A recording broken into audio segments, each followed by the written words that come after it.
श्रीलक्ष्मी श्रीमहालक्ष्मी क्षीरसागर कन्यका उत्तिष्ठ हरिसम्प्रीते भक्तानां भाग्यदायिनी। श्रीलक्ष्मी श्रीमहालक्ष्मी क्षीरसागर कन्यका उत्तिष्ठ हरिसम्प्रीते भक्तानां भाग्यदायिनी।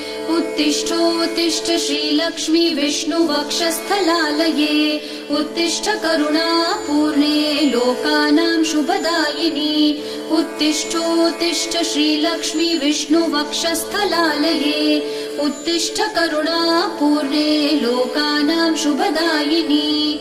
श्रीपद्ममध्यवसिते वरपद्मनेत्रे श्रीपद्महस्तचिरपूजित पद्मपादे श्रीपद्मजात जननी शुभपद्मवक्त्रे श्रीलक्ष्मी भक्तवरदे तव सुप्रभातम्।